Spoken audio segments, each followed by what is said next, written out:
Nkoli cleared her throat and spit into the bowl. Then she tilted it, letting a slimy, sticky substance slide out and into the soup.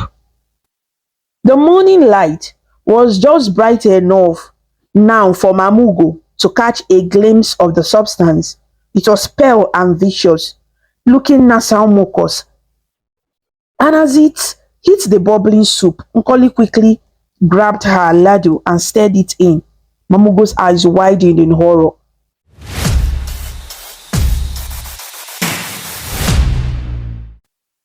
A gentle dawn broke over the rolling hills of Enugu, painting the sky in soft shades of orange and pink.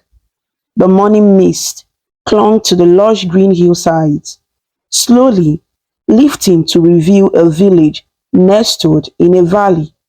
This village, set in a particular beautiful part of Enugu, was waking up to another peaceful day.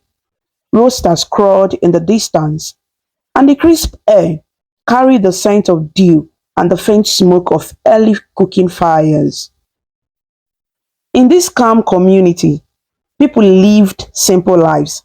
Farmers tilled the reddish soil of their fields, and children with bright eyes chased chickens along dusty paths. The landscape around them was calm and inviting. Tall palm trees and stout mango trees dotted the roads, and beyond the huts and modest houses, one could see the outline of the woody hills standing guard against the horizon. It was a picture of peace and natural beauty, and everyone in the village felt lucky to call this place home. But on this particular morning, something was unusual in the village. At the edge of the main road, near the small marketplace, a newcomer had appeared. She was a young woman named Nkoli. No one knew where Nkoli had come from. She had simply arrived one day quietly on a dusty evening, carrying a few pots and a bundle of belongings. She was slender, with warm brown skin and large watchful eyes.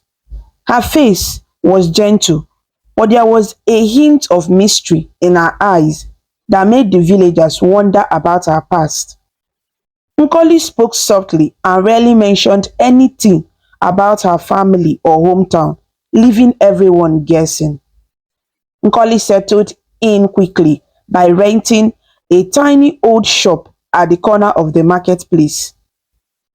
The shop had mud brick walls and a rusty corrugated iron roof.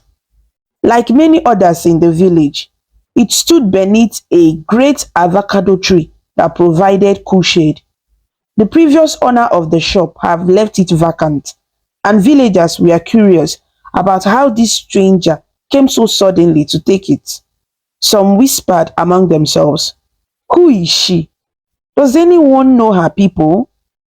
But Nkoli simply offered a polite smile to questions about her origin and changed the subject.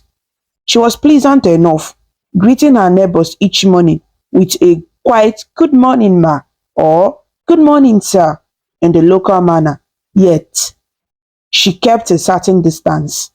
It was clear she wanted to build a new life here, and the villagers, being kind, decided to welcome her even if she remained a bit of a mystery.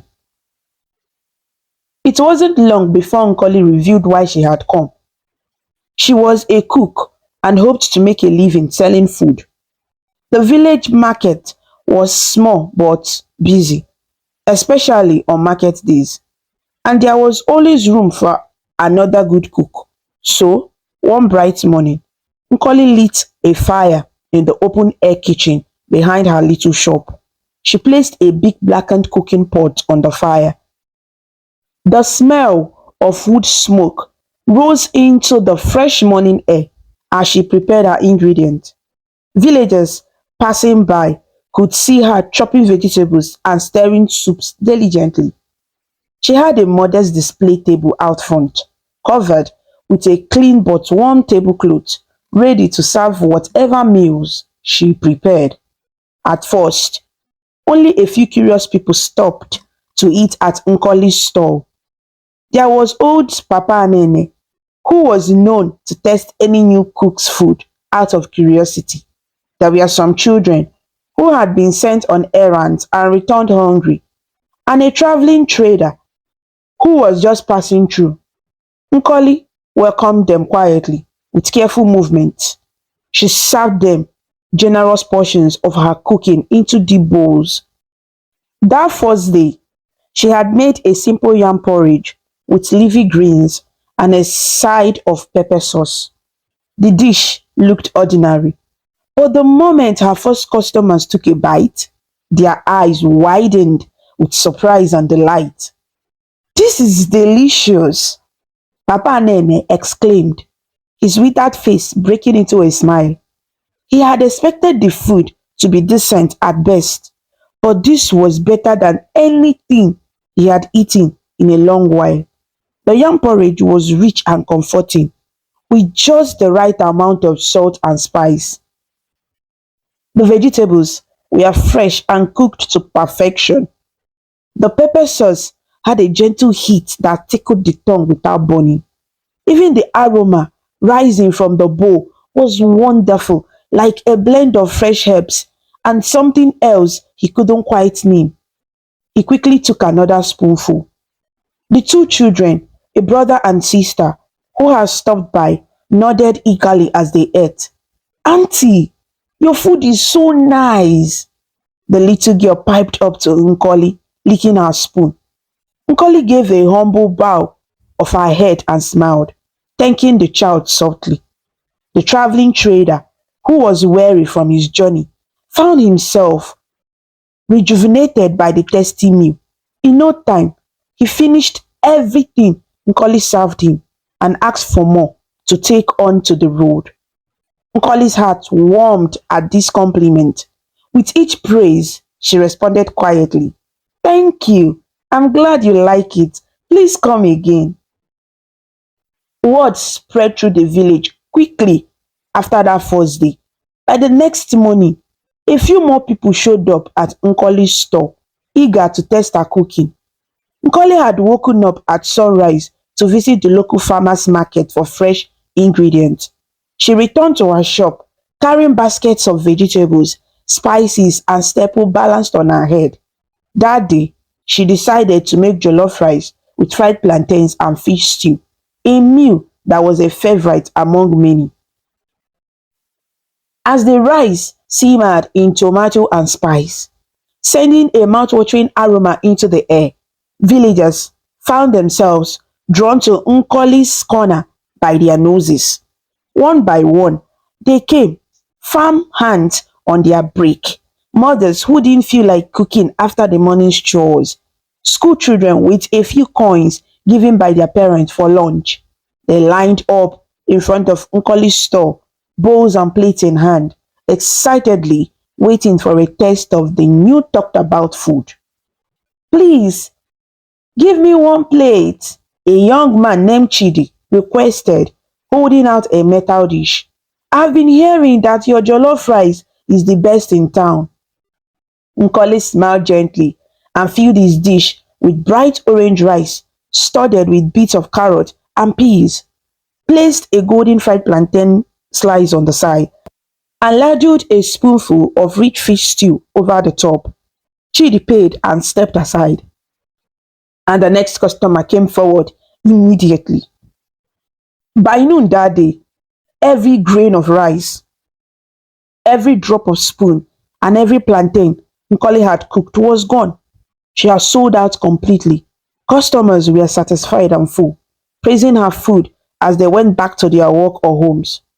Some even licked their fingers clean and vowed to return with friends the next day. Nkoli watched them go with a mild smile on her face. She was happy that her new business was doing well. In fact, it was doing unusually well. For a newcomer who nobody knew, selling out of food on only her second day was remarkable, perhaps too remarkable, some thought. Across the market, another food seller looked on with a frown. This was Mamugo, an older woman who had been selling her own cooking in the market for many years. She made a living feeding the village staples like beans porridge, roasted yam, and okra soup. Mamugo had her regular customers and her food was decent. But ever since Nkoli set up her store, Mamugo noticed a decline in her own business. Fewer people were coming to her, and some who used to buy from her daily had drifted over to the new girl's place.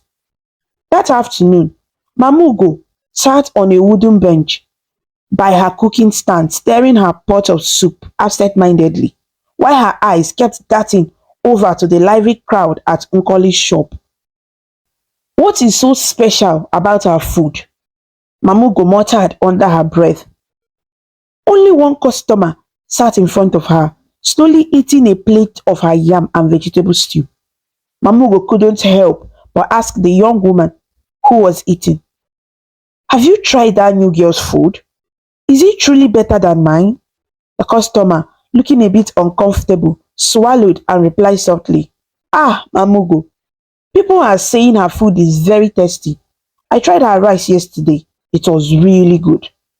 Mamugo pressed her lips together tightly as the customer focused back on the meal quietly. The older woman felt a pang of both jealousy and worry. She had seen competition come and go, but never had she seen someone attract so many customers in such a short time. Maybe she just has a gift for cooking, offered a nearby fruit seller who had overheard. Some people are like that. Mamugo shook her head slowly. Hmm, gift or no gift, this is not normal, she said in a low voice, mostly to herself. She noticed how Nkoli always sold out and wondered how it was possible. Mamugo prided herself on her recipes passed down from her mother. Could these strangers' recipes be that much better? It stung her pride to think so. Something about it all felt strange, but she couldn't put a finger on it yet. That evening, as the sun set in a blaze of red and gold over the hills, Nkoli closed up her shop for the day. She washed her pots and cleaned the area quietly while humming an old song under her breath. The marketplace was nearly empty now. Most traders had gone home, and only the sounds of distant chatter and a few crickets chirping in the bushes filled the air. Nkoli picked up a small clay pot from a hidden corner of her cooking area. She held it carefully and slipped it into the folds of her wrapper, the colorful cloth she tied around her waist before heading out. Instead of going straight to her home, a one-room mud house she rented at the far end of the village, Ngozi walked towards the outskirts of the village where the forest began. The path was narrow and quiet. She moved with purpose, as if familiar with the route, even though it was just her third night in the village. Tall trees with broad leaves formed dark cloud against the dimming sky. Nkoli's heart beat steadily. She was not afraid of the forest at twilight. In fact, she almost felt drawn to it. After a few minutes, she arrived at a small clearing deep among the trees, far enough that the village lights were no longer visible. In the center of the clearing stood an ancient iroko tree, its roots gnawed and protruding from the earth. By one of these large roots, there was a hollow that looked like a natural little cave. Nkoli knelt before this hollow space. She placed the clay pot she carried on the ground and opened its lid. Inside the pot was a thick, sticky substance, a mixture of special herbs, perhaps, but mostly a collection of mucus that she had saved from herself. Nkoli had been fighting a slight cold, or at least she pretended to have one. In truth, she let herself keep having a running nose as part of a secret ritual. It was an unpleasant task that made her shiver with disgust each time, but she forced herself to do it. With a look of disgust, she dipped her finger into the slimy mixture and smeared a bit of it on the base of the great tree root. Then she spoke in a low whisper. "I have done as promised. Accept this and continue to make my food desirable. Let all who taste it crave more. Let my pots always be empty by day's end. Her voice was shaky but determined. These words were part of a ritual prayer she had been taught. A faint stirring of wind rustled the leaves above as Nkoli finished speaking. As if some unseen spirit acknowledged her offering, she closed the clay pot and held it to her chest for a moment. In that still and lonely clearing, Nkoli remembered how she came to perform this strange ritual. Not long ago, in another town far from here, Nkoli had struggled terribly. She had tried to sell food there too, but no matter how hard she worked or how good her food was, people rarely bought from her. She often went home with unsold food and cried herself to sleep hungry. Desperate to escape poverty, Nkoli had consulted a traveling herbalist and diviner.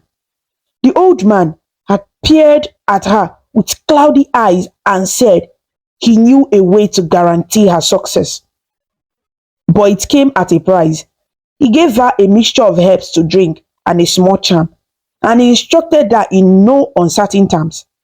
Every meal you cook, you must put a part of yourself into it. As long as your essence is in the food, people will be drawn to it like ants to honey. They will eat and never suspect a thing. The more they eat, the more they will crave it. This is the sacrifice you must make for prosperity. Nkoli, innocent and eager for a solution, agreed. That very night, under the light of a crescent moon, the herbalist performed a secret ritual with Nkoli. She remembered trembling as she cut a strand of her hair and pricked her finger to add a drop of her blood to a bowl of strange dark liquid the man prepared. She drank the bitter portion, gagging at its foul taste. That was when he told her about the final requirement. Her kata, the mucus from her nose and throat, had to go into the food. It was binding agent of the charm, symbolizing that her life force mingled with the meal. It was disgusting.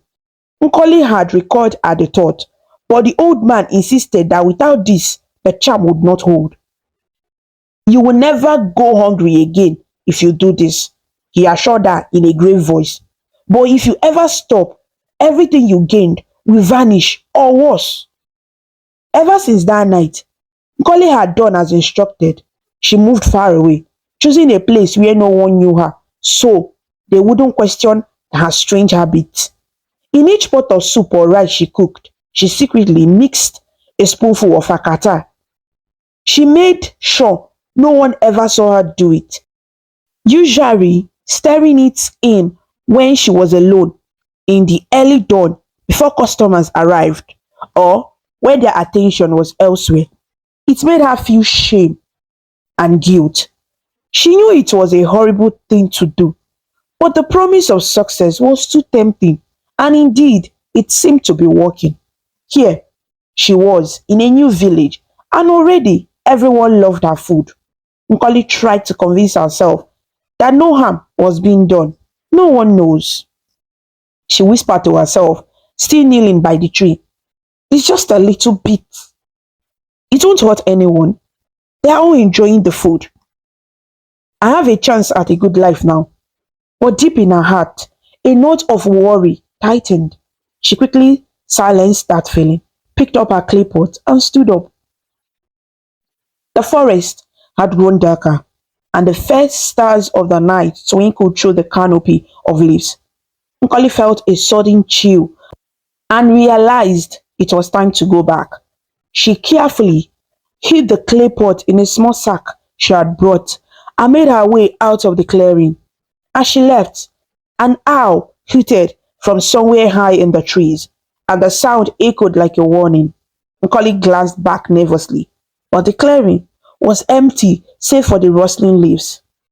She hurried down the path toward the village, determined to put on a cheerful face for the next day's business, as if nothing unusual had happened that night. The next few days in the village followed a similar pattern. Nkoli would cook in the morning, and by the midday her food was completely sold out. More and more people came to her store, even from neighboring hamlets, when they heard of the delicious meals at the marketplace. Nkoli's eyes would light up humbly as she collected her earnings and had the praise. But always she remained cautious, never letting anyone come into her cooking area while she prepared her dishes.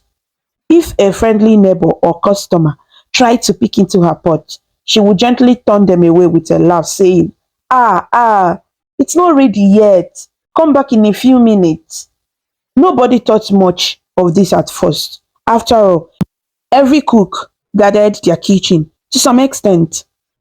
However, whispers of suspicion began to grow among a few villagers. Mamugo was not the only one who found Nkoli's sudden success odd. One evening, as the market was closing, Mamugo sat with her friend Adako, who sold vegetables, and with Papa Nene, the elderly man who had first tried Nkoli's yam porridge. They gathered under the avocado tree near Nkoli's closed shop, sharing their thoughts in hushed tones. I have lived in this village all my life, Papa Nene said quietly, adjusting his glasses. And I have tasted the cooking of every woman who set up here. Nkoli's food, it is truly good. But there is something about it I can't explain. It's like once you taste it, you just want to keep eating it every day. I found myself thinking about her food even at night, and that has never happened to me before. Adako nodded slowly.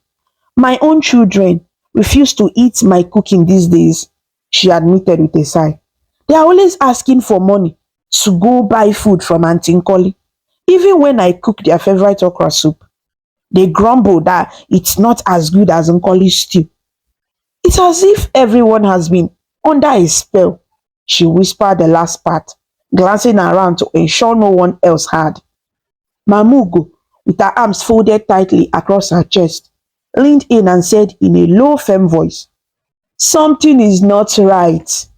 People don't just appear out of nowhere and suddenly all the world loves their food so much that they forget others. I suspect she might be using, you know, some charm or juju. At that, Papa Nene frowned thoughtfully, and Adako's eyes widened a little. These were serious claims to make without proof. It's true, Mamugo continued, seeing their reaction. I didn't want to speak up without reason, but I've heard of such things happening elsewhere. In some towns, there have been stories about dark stories of food sellers using methods to attract customers. They say some cook with water used to wash dead bodies or add all sorts of filthy things to their food as sacrifices to dark spirits. She paused, noticing the shocked expression on her friends' faces. I'm not saying that's what Nkoli is doing, no, Mamugo clarified. But we must consider that something unnatural is at play. How else can we explain this? Hmm. This hold she has on everyone's appetite? Papa Nene looked uneasy. He had always been a rational man, but even he could not deny the peculiar craving he felt for Nkoli's meals. If you truly believe something is wrong, what do you suggest we do, Mamugo, eh? He asked. Mamugo pursed her lips. We need to watch her carefully. If she is doing something secret, we must catch her in the act. We cannot just throw accusations at an innocent person. But if our suspicions are correct, we owe it to the village to uncover the truth. It's for everyone's good, though. Adag shivered slightly as a cool evening breeze picked up. The idea that a friendly young woman like Nkoli could be hiding a dark secret in her cooking was frightening. Be careful though, she warned. If she really is using juju, confronting confronting her could be very dangerous. Mamugo nodded solemnly. I will be careful. We will have to be smart about this. In her heart, a determination hardened. She decided that she would rise before dawn the next day and observe Nkoli's preparation quietly from afar. If there was any strange ingredient or ritual involved, she hoped to see it with her own eyes. Night fell, and the village slept under a blanket of twinkling stars. Nkoli, in her small room, also tried to sleep, but in her dreams that night, she was restless. She dreamt that she was stirring a giant pot, and no matter how much she stirred, the pot was full of slimy, greenish soup that smelled awful. In the dream, villagers were standing around her, watching silently with hollow eyes. When she woke up before dawn, sweat clung to her forehead, and she was filled with a sense of dread. She shook off the bad dream and prepared for the day, telling herself it was only a nightmare and nothing more. Before the first rooster crowed, Nkoli was already at her shop. The sky was still indigo with the faintest hint of light on the horizon. She fetched water from the nearby well and started her fire. Today, she planned to cook a big pot of egusi soup, a rich melon seed soup with pounded yam, a meal sure to attract customers by afternoon. She moved about quietly, thinking she was alone at this hour. What Nkoli did not know was that she was not really alone. Hidden behind a stack of empty sacks and baskets a short distance away, Mamugo crouched, watching the young cook's every move with sharp, determined eyes. Nkoli worked skillfully as usual.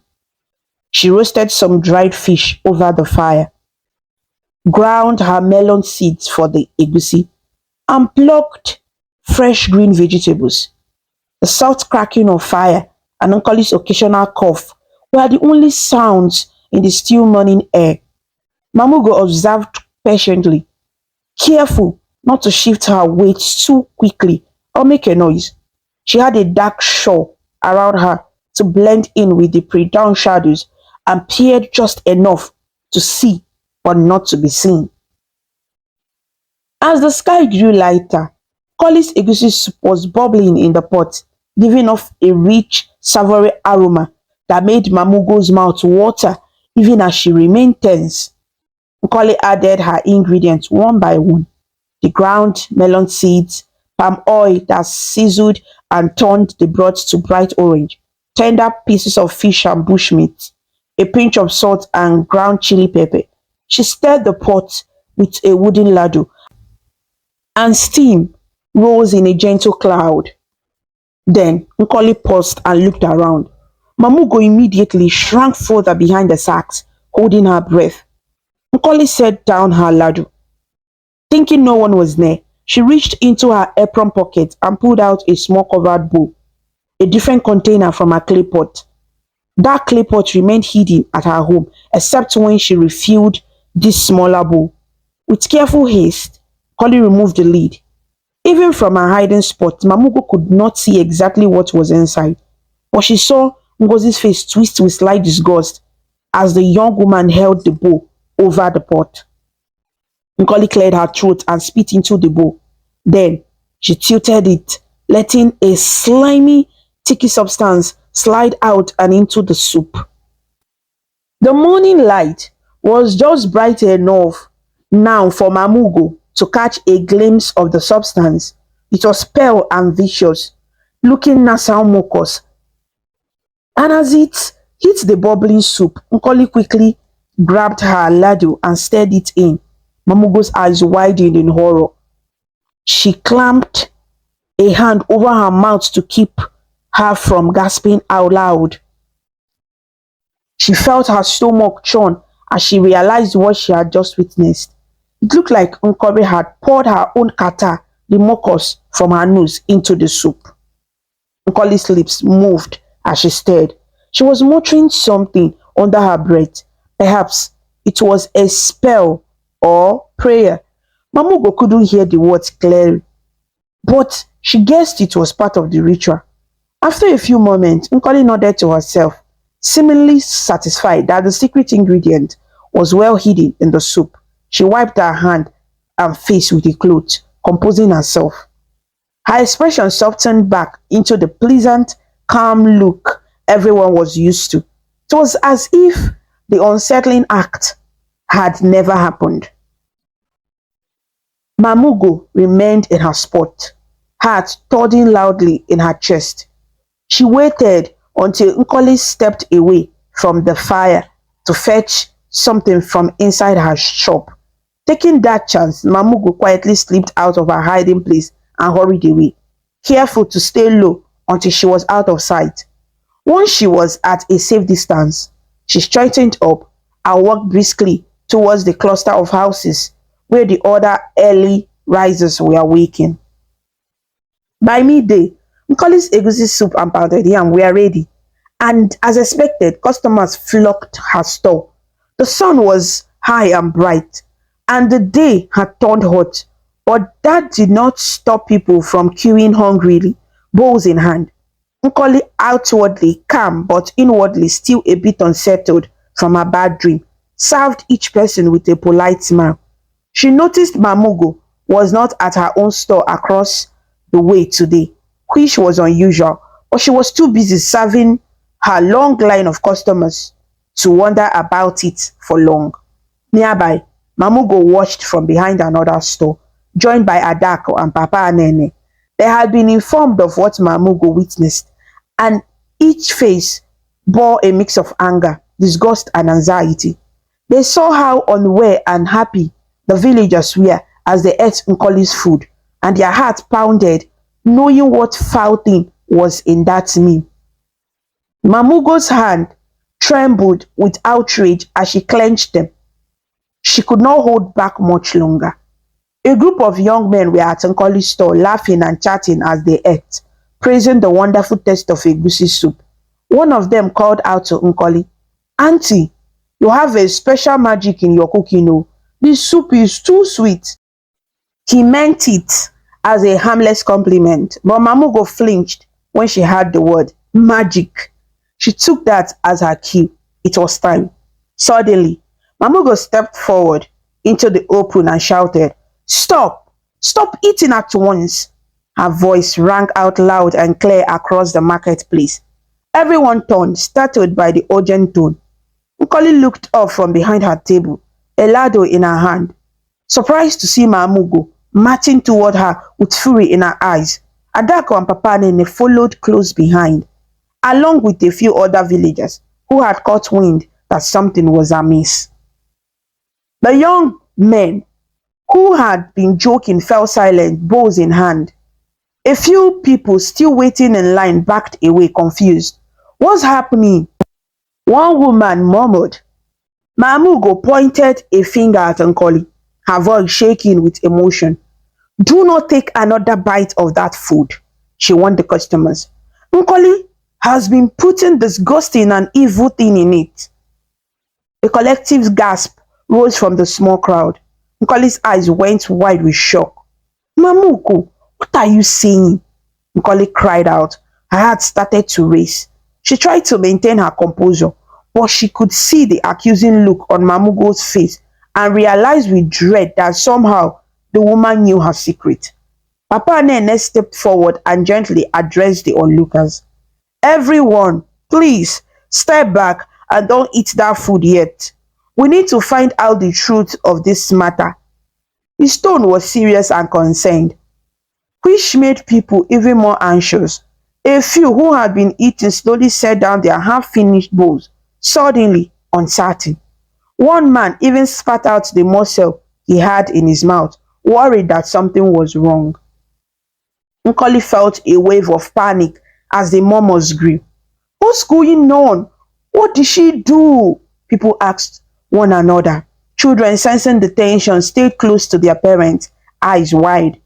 Mamugo, gathering courage from the supportive murmurs around her, announced loudly, "This morning, while it was still dark, I saw Nkoli adding her own kata, yes, the mucus from her nose, into that pot of soup." Some people exclaimed in horror, others in disbelief. "Chineke, God forbid!" An old woman cried out, covering her mouth. A teenage boy made a gagging sound and stared at the bowl in his hands in revulsion. One of the young men who had praised the food earlier immediately threw his bowl to the ground, the contents spilling on the dust. The idea of what they might have been consuming churned everyone's stomach. Nkoli's knees felt weak. She clutched the edge of her table. No, no, that's a lie, she protested, shaking her head. Her voice was high with desperation. I would never do such a thing, Mamugo. Why are you saying this? She attempted to sound outraged, but there was a tremble in her voice. Nkoli's worst fear was coming true. She glanced around at the faces of her customers, many now looking angry or sickened. Adako stepped forward with sorrow in her eyes. She had always been kind-hearted, and even now looked at Nkoli with a mix of disappointment and pity. Nkoli, she said gently, Mamugo would not make such a claim without reason. Please, if there is any truth in this, it's better for you to confess now. Nkoli's eyes darted from Adako to Mamugo to the crowd. She shook her head again, tears starting to form. It's not true. They are jealous of me because I have many customers, she pleaded to the crowd, trying to regain their favor. I have done nothing wrong. Why would I put something like kata in my own food? Think about it. She managed a weak shaking laugh as if the idea was too crazy to believe. Some of the crowd hesitated. It was a strange claim indeed. A few of Nkoli's regular patrons didn't want to believe it. Yes, why would she do that? A man in a trader's apron muttered, looking unsure. It makes no sense, another customer said softly. Mamugo was prepared for this doubt. You want proof? She snapped. She moved around to the side of Nkoli's store, where the cooking pot still sat over a low fire, and where Nkoli's utensils and ingredients were arranged. Nkoli tried to block her path, but two other women gently held Nkoli by the arms to keep her from interfering. Nkoli struggled weakly, crying, Leave me! Leave me! But she was too overwhelmed to fight them off. With sharp eyes, Mamugo scanned the area. She saw a small ceramic bowl sitting on a stool near the cooking area, exactly the bowl she had seen Nkoli using that morning. There was a rag next to it, a rag stained with something slimy and yellowish. Mamugo picked up the rag gingerly and held it up.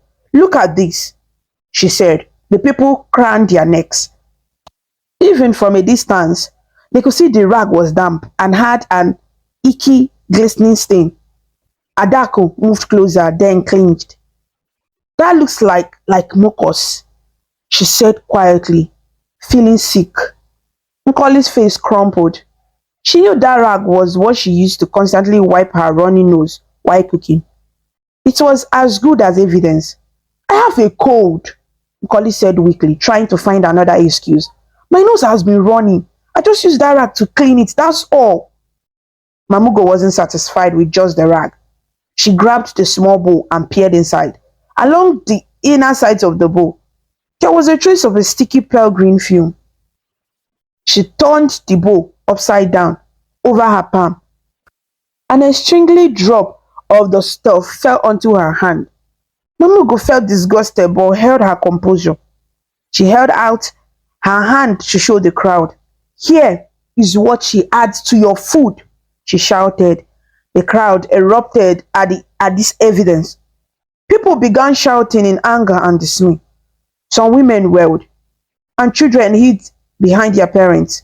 Sophia Kwa, what an abomination, cried one man. Others yelled things like, we trusted you, and how could you do this? A few villagers who had eaten Nkoli's meals even the day before felt their stomachs turn. One or two ran aside to retch, suddenly feeling sick knowing what had been in the food. Nkoli broke into sobs. Please, I'm sorry, she wailed, her denial collapsing in the face of the evidence and the crowd's reaction. The two women holding her let go, and she sank to her knees on the ground. Tears streamed down her face.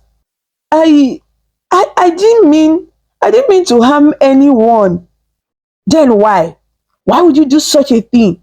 Papa Nene asked, his voice sorrowful and confused. He had liked Nkoli and her food, and it pained him to see this happen. Nkoli looked around at the angry, bewildered faces of the villagers. She realized there was no escape now, and part of her was tired of carrying the secret. In a trembling voice, she explained, I I was desperate. Before I came here, I had nothing. I tried so hard to succeed by doing honest work, but I kept failing. I was afraid of being hungry, of being a nobody.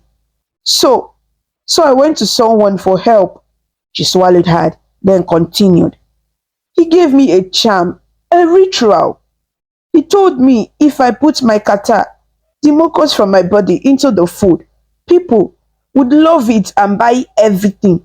I thought it was just superstition, but when I tried it, it seemed to work. The crowd listened in a mix of fascination and disgust. As Nkoli spoke, her voice cracked with remorse. I know I was wrong. I knew it was terrible, a terrible, terrible thing to do, but I was blinded by my wish to never be poor and hungry again. I'm sorry. I'm so sorry. I never wanted to hurt anyone. I thought I thought it would only make people like like the test more. I didn't think of how disgusting or dishonest it was. I didn't think of the harm it would cause. Some faces in the crowd softened slightly at her confession, hearing the desperation and sorrow in her voice, but others remained furious. So you bewitched us for our money? Someone shouted. All our money. We ate your filth. A woman cried, covering her face in anger and shame. Mamugo stepped back, breathing heavily. She had achieved her goal of exposing Nkoli, but even she felt a sting of sadness seeing the young woman sobbing on the ground. Still, what Nkoli had done was beyond forgiveness for many. You used all of us, Mamugo said bitterly. You took away our right to choose, honestly, by tricking us with your charm. A few villagers moved, as if to grab Nkoli and to drag her away to punish her. One man picked up a switch, another a piece of rope. They were talking about taking her to the village square or even to the police. The situation was growing more chaotic by the second. Seeing the anger rising around her, Nkoli's eyes flashed with fear again. She scrambled up from her knees and suddenly, with a burst of energy, fueled by panic, she darted through a gap in the crowd. Nkoli, stop! Someone yelled, but she was already running with all her might. She fled past the stalls and out of the marketplace, holding up her wrapper with one hand so she wouldn't trip. People hurried to follow, but Nkoli was fast. Feet pounded the dirt roads as a handful of young men chased after her, and others followed behind at a sprint. Nkoli headed towards the outskirts of the village, the same direction of the forest clearing she had visited the night before. Perhaps she thought she could hide there, or that the spirits she served might protect her. The mid-afternoon sun beat down, and sweat poured down Nkoli's face as she ran, tears blurring her vision. She reached the line of trees where the village ended and the forest began. The villagers were still some distance behind, though they hadn't given up the chase. Nkoli dashed into the shadows of the forest. Birds and small animals scattered at the sudden intrusion of a running human. Deeper and deeper, Nkoli went. Her breath raged, leaping over roots and pushing aside branches. When the pursuing villagers finally reached the forest edge, they paused. The forest was thick and dark even in daytime, and many were hesitant to go far inside, especially knowing that Nkoli had performed dark rituals there. Nkoli, come out! Shouted one of the braver men. Adako, who had followed at a distance, stood wringing her hands in worry. She did not want anyone to be harmed, not even Nkoli, but she also feared what Nkoli might do if cornered. They ventured a little way in, several people calling for Nkoli to surrender herself, but the forest only answered with the sounds of rustling leaves and distant birds' calls. It was as if Nkoli had vanished completely among the trees. Indeed, as Nkoli ran, she somehow found her way back to the clearing with the ancient Iroko tree. Out of breath and shaking, she pressed her back against the huge trunk. Help me! Help me! Help me, please! She whispered to no one in particular, perhaps to the spirit or just to the air. There was no answer except the rustle of leaves. Back at the forest edge, Mamugo advised caution. Let her go, she told the younger men who wanted to keep searching. This is now in the hands of God and whatever spirit she chooses to deal with. If we go too deep, who knows what trap or harm may befall us? A few nodded in agreement, or willing to risk angering any unseen forces or getting lost in the dark woods. And so, slowly, the villagers turned back, leaving the forest in silence. Nkoli watched through tears as the voices of the villagers grew distant. When she was sure they had gone, she stepped away from the tree, her heart heavy as a stone. She knew she could not return to the village. Her life there was over. With slow, sorrowful steps, Nkoli disappeared further into the forest, her figure eventually swallowed by the green shadows. No one in the village ever saw Nkoli again after that day. Some said she must have found her way to the main road and traveled to another town, carrying her shame and her secret with her. Others whispered in fear that perhaps the spirit she served took her as payment for breaking her promise or for failing the ritual. A few compassionate souls like Adako prayed that Nkoli found a way to learn from her mistakes and survive somewhere without resorting to dark practices again. In the days that followed, the village tried to return to normal. The people scrubbed and cleaned Nkoli's old store thoroughly, throwing away her pots and utensils, unable to bear the thought of reusing them. They invited a local pastor and also the village elder to perform prayers and cleansing rites in the marketplace to chase away any lingering bad spirit or curses. Mamogo's store became busy again as villagers returned loyally to her and other honest food vendors, though many did so with a new sense of caution. Parents used the tale of Nkoli as a lesson for their children. Adako, for instance, sat her children down and gently explained what had happened. You see, she told them softly, greed and desperation made Nkoli do a terrible thing. She chose a wrong path because she was impatient and afraid. In life, we must work hard and be patient for success, and never ever harm others or deceive them to get our way. It might bring riches for a short time, but in the end, it leads to shame and disaster. The children nodded, eyes wide as they absorbed the lesson. Likewise, the elders in the village told the youth, no matter how tempting it is, do not dabble in dark practices. There is always a heavy price. And be careful whom you trust and what you eat. Not everything that tastes good is good for you. This word sank in deeply. For a long time after, anyone who remembered Nkoli's story felt both a pang of pity and a surge of caution. As for Nkoli's little shop under the avocado tree, it remained empty for a while. The avocado tree itself continued to bear fruit and give shade, oblivious to the drama that had unfolded beneath it. Now and then, a traveler passing through would ask, wasn't there a woman who cooked delicious meals here once? As the villagers would exchange glances and then share the tale of the mysterious cook who arrived from nowhere and vanished without a trace after a dark secret was revealed. It became a local legend, a story told around fires at night to teach children and warn them. Life in the beautiful hills of Enugu went on, wiser than before. The sun rises there still as golden, the hills as green, and the laughter of children as bright. But the people carried a new understanding that true success has no shortcut, and that trust and honesty are as important an ingredient in community life as salt in soup. The shocking saga of Nkoli would not be forgotten, and it would remind everyone for years to come that no secret stays hidden forever, and every action, good or bad, has its results. No matter how desperate you are, there is no shortcut to true success. Nkoli used a secret ritual and added something disgusting to her food to attract customers, thinking it would bring her riches. But in the end, her secret was exposed, and she lost everything, including her place in the community. The lesson is this: Do not harm others just to help yourself. What is done in secret will one day come to light. Honest work may take time, but it brings peace and lasting success. Not everything that tastes sweet is clean. Be careful where you eat and always choose honesty over quick money. Thank you so much for watching this amazing story about Nkoli on African Stories by V. If you liked this story, please show your support by clicking the like button, sharing with your friends, and leaving a comment below.